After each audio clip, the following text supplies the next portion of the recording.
আজকে বিজেপিরা মনে করে মুসলমানরা দেশপ্রেমিক না। আমি কোনো উস্কানিমূলক কথাবার্তা বলতে রাজি নই, কিন্তু আপনারা যারা আমার পথসভা শুনছেন তাদের কাছে আমি বলতে চাই, গোটা ভারতবর্ষের স্বাধীনতা আন্দোলনে তিনটি রাজনৈতিক শক্তি স্বাধীনতা আন্দোলনে ভূমিকা পালন করেছিল। একটা কংগ্রেস নেতৃত্বাধীন রাজনৈতিক শক্তি যারা দেশের স্বাধীনতার জন্য লড়াই করেছিলেন। একটা রাজনৈতিক শক্তি হচ্ছে যারা বিপ্লববাদী সশস্ত্র আন্দোলন করতেন, ভগৎ সিং, চন্দ্রশেখর আজাদ। আমাদের রাজ্যে, আমাদের বাংলাতে বাঘা যতীন, সূর্য সেন, বিনয় বাদল, দীনেশ ক্ষুদিরাম, প্রফুল্ল চাকিরা, এরা সশস্ত্র বিপ্লববাদী আন্দোলন করতেন, এরা দেশপ্রেমিক ছিলেন। আর ছিলেন কমিউনিস্টরা, যারা মেহনতি মানুষকে, কৃষককে, শ্রমিকদেরকে সংগঠিত করে তারা আন্দোলন করেছেন, সংগ্রাম করেছেন। কিন্তু আজকের বিজেপি যারা করেন, তাদের যারা পূর্বসূরি, তারা স্বাধীনতা আন্দোলনের সঙ্গে বিশ্বাসঘাতকতা করেছেন বারে বারে। তারা বলেছেন ব্রিটিশের কবলমুক্ত দেশের স্বাধীনতা প্রতিষ্ঠার জন্য আমাদের কোনো দায় নেই। এবং আজকের বিজেপি রাজনৈতিক নেতৃত্বের যারা পূর্বপুরুষ, তার মধ্যে একটাও দেশপ্রেমিক রাজনৈতিক মানুষ আপনি খুঁজে পাবেন না যারা দেশের স্বাধীনতার জন্য লড়াই করেছেন, আত্মত্যাগ করেছেন।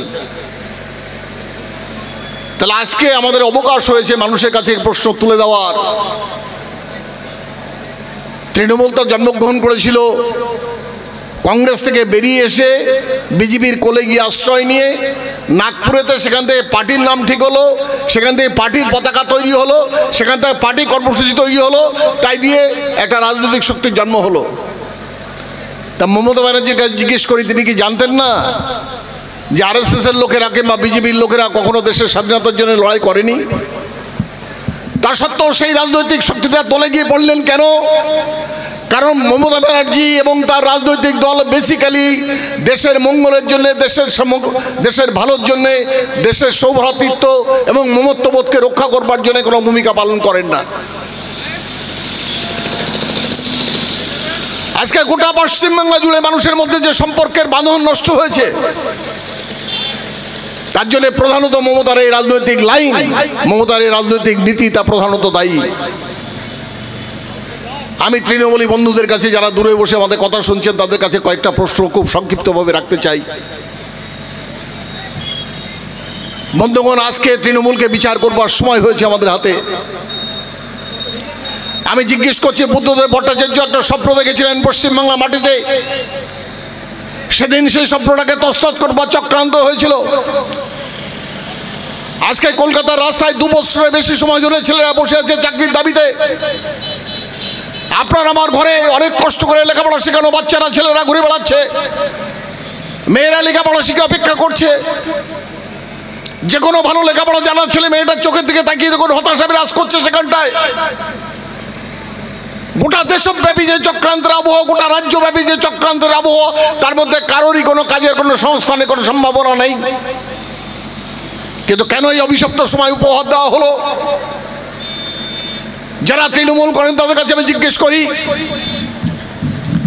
আজকে যদি নয়াচরে কারখানা তৈরি করা সম্ভব হতো, সেখানে 1 লক্ষ লোকের কাজের সংস্থান হতো, কেন মমতা ব্যানার্জি সে কারখানা তৈরি করতে দেননি? আজকে নন্দীগ্রামে যদি কারখানা এবং হাব তৈরি করা সম্ভব হতো, সেখানে প্রায় 26,000 লোকের কাজ হতো, কেন মমতা ব্যানার্জি সেদিন সে কাজ করতে দেননি? আর মমতার ঝান্ডা কাঁধে নিয়ে যারা পশ্চিমবাংলার গ্রাম গ্রাম অন্তর দাঁড়িয়ে মমতা ব্যানার্জি জিন্দাবাদ, মা মাটি মানুষ জিন্দাবাদ বলে স্লোগান দিয়ে আকাশ বাতাস মুখরিত করেছিলেন, তাদের কাছে আজকে মৌলিক প্রশ্ন যে গোটা পশ্চিমবাংলার যুব যুবকরা আজকে যখন হতাশায় নিমজ্জিত, তাদের সামনে যখন সমস্ত প্রকার ভবিষ্যৎকে অবরুদ্ধ করা হয়েছে, লেখাপড়া শিখবার পরে হতাশায় নিমজ্জিত সেই যুব সমাজ বাড়িতে এসে ভালো ব্যবহার করতে পারে না কারোর সঙ্গে, তখন তাদের মুখের দিকে তাকিয়ে তৃণমূলী বন্ধুদের আত্মজিজ্ঞাসা উপস্থিত করা দরকার। কোন রাজনৈতিক শক্তিকে ক্ষমতায় এনেছিলাম? গোটা পশ্চিমবাংলা মাটিতে বুদ্ধদেব ভট্টাচার্য স্বপ্নকে সফল করতে গিয়ে সেদিন যদি পশ্চিমবাংলা মাটিতে নন্দীগ্রামে হাব এবং কারখানা, সিঙ্গুরেতে কারখানা, জিন্দালদের কারখানা, নয়াচরের কারখানা, উত্তরবঙ্গের কারখানা যদি হতে দিতেন, গোটা পশ্চিমবাংলা আজকে সুজল সফল হতো, অজস্র যুবকের কাজের সংস্থান তৈরি হতো। এই সমস্ত সম্ভাবনাকে গলা টিপে মেরেছেন আপনারা। আজকে সময় এসছে এই রাজনৈতিক শক্তিটাকে প্রত্যাখ্যান করবার। কি চোর আপনি নন তৃণমূলী নেতা নেত্রীরা? কয়লা চোর তৃণমূল, বালি চোর তৃণমূল, গরু চোর তৃণমূল, পকেট মানি চোর তৃণমূল, কাটমানি চোর তৃণমূল, রাজ্যের টাকা চুরি তৃণমূল, রাস্তার কাজ হচ্ছে টাকা চুরি তৃণমূল, প্রশাসনিক কাজে টাকা চুরি তৃণমূল। সমস্ত পশ্চিমবাংলা জুড়ে আজকে তৃণমূলের নামে একটাই স্লোগান, নিতান্ত পশ্চিমবাংলা মানুষ ভদ্র। তাহলে তৃণমূলরা রাস্তায় বেরোলে মানুষ চোর বলে স্লোগান দিত। একটা রাজনৈতিক শক্তি দাঁড়িয়ে আছে চোরের বকরার উপরে, এবং তাদেরকে পেছন দিকে মদত করছে বিজেপি। আপনারা যারা তৃণমূল একটু বিশ্বাস করতেন তাদের কাছে জিজ্ঞাসা, মমতা ব্যানার্জি শুধুমাত্র চিটফান্ডগুলো থেকে যে টাকা চুরি করেছেন তার পরিমাণটা অনেক বাস্তব অভিজ্ঞতা সম্পন্ন মানুষরা বলছেন লক্ষ কোটি টাকার সমান।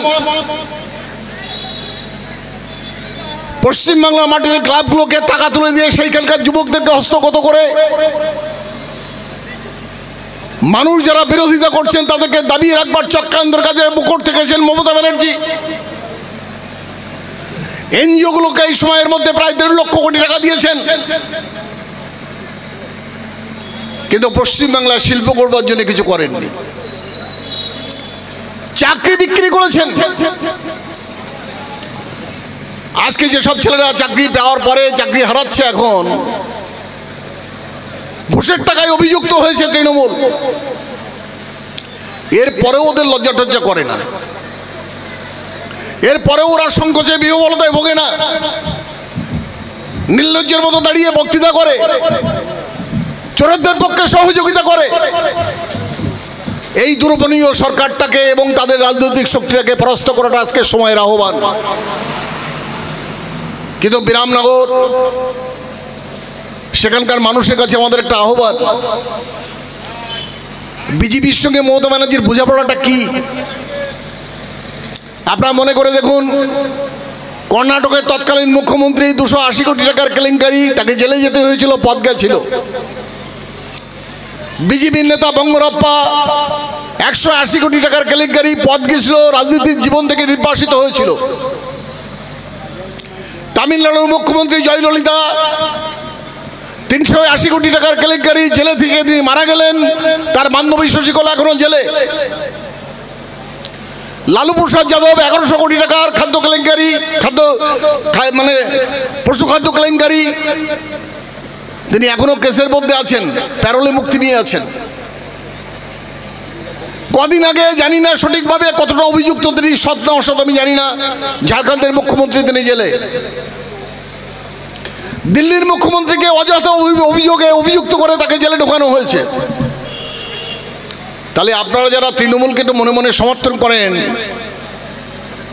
আর বিজেপির অসভ্যতা বর্বরতা সম্পর্কে অবগত আছেন, দেশব্যাপী মানুষের যে সর্বনাশ করছে তার সম্পর্কে অবগত আছেন, তাদের মনে প্রশ্ন জাগে না জালি লক্ষ কোটি টাকা চুরির দায়ে অভিযুক্ত মমতা ব্যানার্জি এবং তার রাজনৈতিক শক্তি, মাথা থেকে তলা পর্যন্ত অজস্র চুরির দাগে অভিযুক্ত, তার নিজের ভাইপো একাধিকবার ধরা পড়লো, তার ভাইপোর বউ, তারা কেন জেলে না?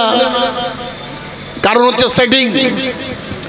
বিজেপি এখনো চাইছে তৃণমূলের সঙ্গে বোঝাপড়া করবার জন্য। আরএসএস বিজেপির যে বড় রাজনৈতিক শক্তি, তারা তাদের মুখপত্রে লিখছেন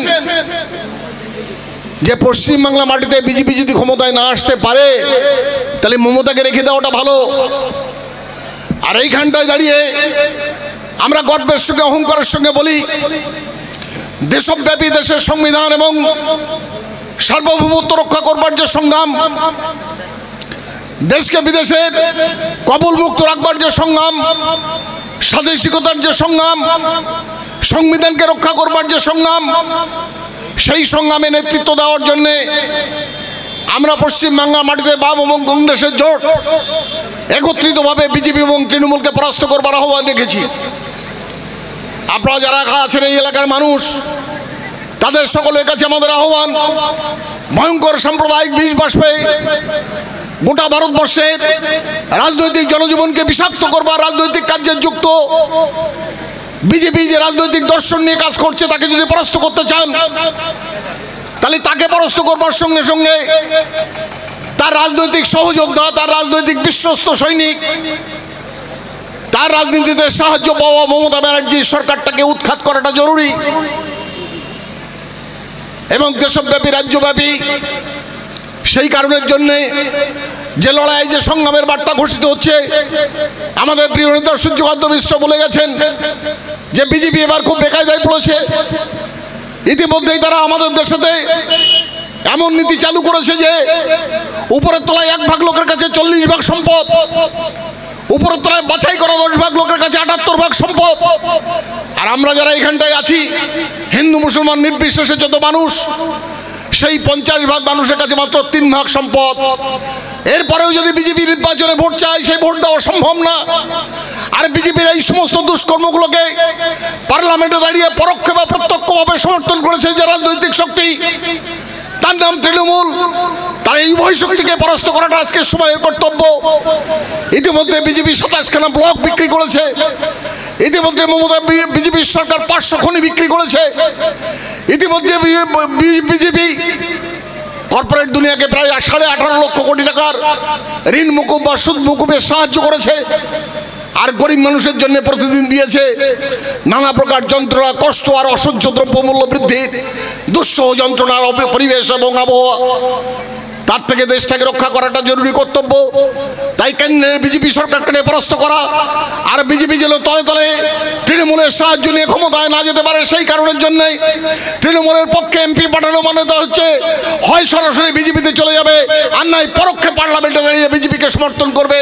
তাই বিজেপিকে সর্বাত্মকভাবে পরাস্ত করা আর তৃণমূলকে পরাস্ত করা একই অর্থ, একই দায়িত্ব, একই কর্তব্যের মধ্যে পড়ে। সেই কারণের জন্যে সন্দেশখালী আন্দোলন নানা কারণে পশ্চিমবাংলা মাটিতে সারা ভারতবর্ষের সামনে তৃণমূলের বিরুদ্ধে এবং বিজেপির বিরুদ্ধে উত্থিত আমাদের যে প্রশ্নগুলাই তার বাস্তবতা প্রমাণ করেছে। সারা পশ্চিমবাংলা বুঝেছে যে আমরা বলছিলাম তা সত্যি। আমার পেছনে বসে আছে আমাদের কমরেড নিরাপদ, আমাদের অনুরোধ, আমাদের ছোট ভাইয়ের মতো স্নেহের পাত্র, অসম্ভব সংগ্রাম করেছে। অন্যায়ভাবে জেলে 17 দিন রাখা হয়েছে, আটকে রাখা হয়েছে আরও 2 দিন বেশি। এই সপ্তাহের মধ্যে দাঁড়িয়েও ঘাট সোজা করে, কোমর শক্ত করে সে লড়াই করেছে মানুষের জন্যে। সে প্রশাসনিক কাজে দায়িত্ব পালন করেছে, কিন্তু তার গায়ে কেউ মালিন্যের ছোঁয়া আনতে পারেনি। সেই কমরেড নিরাপদ আপনাদের সামনে প্রার্থী হিসেবে উপস্থিত। আপনারা সবাই তাকে ভোট দিন, কাস্তে দুই তারা চিহ্নে ভোট দিন। আবার নতুন করে সততা এবং সংগ্রামের বার্তাকে ঘোষণা করুন। সাম্প্রদায়িকতাকে প্রত্যাখ্যান করুন, তৃণমূলের নৈরাজ্যকে প্রত্যাখ্যান করুন, গণতন্ত্রের সংগ্রামকে এগিয়ে নিয়ে চলুন এবং গোটা দেশব্যাপী একটা প্রতিবাদমুখর রাজনৈতিক একটি শক্তি প্রতিষ্ঠা করুন, যারা দেশকে ভালোবাসবে, মানুষকে ভালোবাসবে, মানুষের মঙ্গল করবে। সেই স্বার্থে আপনারা সবাই নিরাপদ সরকারকে কাস্তে দুই তারা চিহ্নে ভোট দিন। এই আশা, এই আহ্বান আপনাদের সামনে ব্যক্ত করে আপনাদেরকে ধন্যবাদ, অভিনন্দন জানিয়ে আমি আমার সংক্ষিপ্ত কথা শেষ করলাম। ইনকলাব জিন্দাবাদ, ভারতের কমিউনিস্ট পার্টি মার্ক্সবাদী জিন্দাবাদ, বাম কংগ্রেস ঐক্য জিন্দাবাদ এবং দেশব্যাপী গণতন্ত্রের সংগ্রাম জিন্দাবাদ।